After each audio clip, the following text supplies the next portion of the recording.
the one city in South Africa that beat the rest on jobs for the last 10 years. The city of Cape Town has consistently beaten South Africa's other 7 major metros in growing jobs over the last decade, while eThekwini currently has the lowest unemployment rate according to the latest data from Stats SA.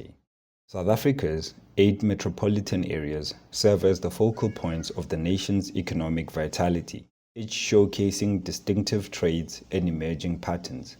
These metros, namely Johannesburg, Cape Town, eThekwini, Ekurhuleni, Tshwane, Mangaung, Nelson Mandela Bay, and Buffalo City, collectively harbor a significant portion of the country's formal employment. Before we carry on with the topic, we would like to thank our video sponsor, Gugro.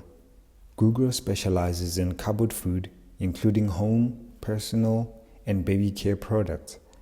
Because they specialize in these items, they are able to give you reasonable prices on groceries. They also offer free grocery deliveries to your workplace on bulk orders. Feel free to check out their website. Speaking of the workplace, let's carry on with the video on our topic on jobs, accounting for around 2/3 of the country's workforce. To explain these unique characteristics and evolving trends, the Special Economic Activity Data 2023 Economic Outlook provides a comprehensive array of South Africa's economic metrics. These encompass employment and business statistics segmented by industry, wage levels, demographics, including gender and age distribution, export orientation, and firm scale. The visuals, now on screen, show a brief overview of just some of the numerous key findings. For example, what you see on screen now is the uneven performance among metro economies. Despite the sluggish national economic climate, employment growth rates across metros varied around the national average. There has been an uneven performance among metro economies over the past decade. A key message is that all metros have struggled to create and sustain new jobs in any number, although some spot better than others. Looking at Stats SA quarterly labor force surveys of Q1 2016 versus 2024, it showed the official unemployment rate in each of the metros. The visual you see on screen now shows a survey for Q1 2016 versus 2024. It shows the official unemployment rate in each of the metros. While eThekwini has the lowest unemployment rate in the country as of Q1 2024, this comes with the caveat that only 61.2% of the population are economically active versus 71.4% in Cape Town, with a 47.8% absorption rate versus 54.3% in Cape Town. Regardless, all provinces exhibit high levels of unemployment. This is not surprising considering the lackluster performance of the national economy over the past decade. Although all but Nelson Mandela Bay have seen unemployment rates increase given subsequent population increases, numerous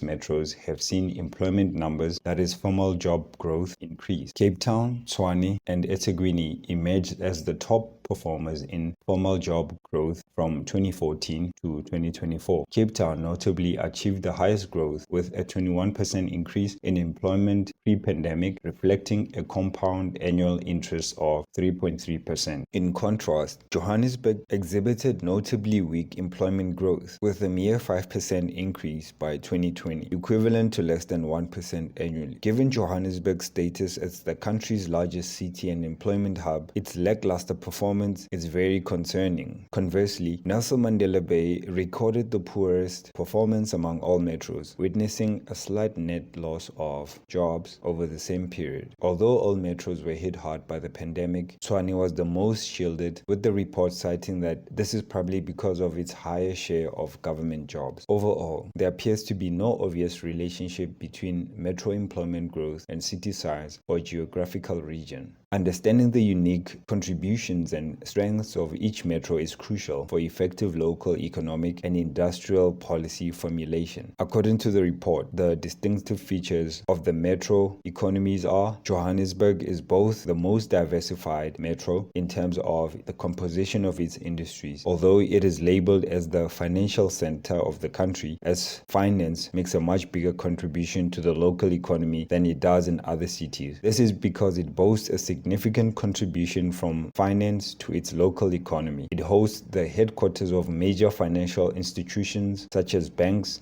pension funds, and insurance companies, along with the Johannesburg Stock Exchange, that is the JSE, and key business services like ICT and professional services. Ekurhuleni is known for manufacturing logistics, with the East Rand formerly known as the workshop of the country. Manufacturing is still the largest employer in the metro, with prominent industrial districts such as Germiston, Boksburg, Nigel, and Springs. The transport sector plays an important support function, including airport logistics in Kempton Park near OR Tambo International Airport, one of South Africa's busiest. Tshwane is known for national government and professional services, serving as the administrative capital, housing most national departments and benefiting from public sector activities like research councils and foreign embassies. Hence, it benefits from many recession-proof public sector activities, including research councils and foreign embassies, and various other industries feed off or funded by the government, including teaching hospitals and universities. Cape Town boasts a diversified tourism-centric economy and is therefore difficult to summarize. There are clear strengths in retail and tourism-related services, with some of South Africa's largest retailers have their headquarters in Cape Town, including Shoprite,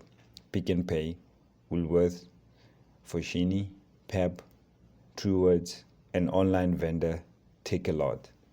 The city is also the country's second largest center of financial services after Johannesburg. eThekwini is a pivotal for manufacturing logistics, boasting a strong and central manufacturing sector, particularly in Durban. Although grappling with various challenges, the Port of Durban has since become a major anchor of the busy logistics corridor to Gauteng. The metro is also emerging as a hub for less skilled tourism and administrative services. Nelson Mandela Bay is recognized as an automotive center, known for its automotive cluster, including various foreign-owned vehicle manufacturers and related suppliers such as Volkswagen, Ford, Goodyear, Bridgestone, Isuzu, Continental Tire, Shutterproof, and more recently, First Automotive Works. The report notes that Metro has struggled to diversify its manufacturing sector despite substantial investment in infrastructure such as the Kruger Industrial Development Zone (IDZ). Buffalo City is known for its provincial government presence, hosting the Eastern Cape government and the largest share of workers in government of any metro. Besides the civil service, East London has some manufacturing capabilities,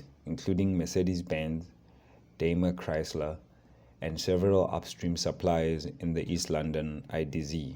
Mangaung, the smallest metro, is known for specializing in health and education. It hosts the Free State Provincial Government headquarters and stands out for its high concentration of healthcare and education professionals. It boasts a rich history of educational institutions, including 2 universities and a strong healthcare infrastructure, with 3 private hospitals, multiple day clinics, an increasing number of medical research institutions, and numerous public health facilities.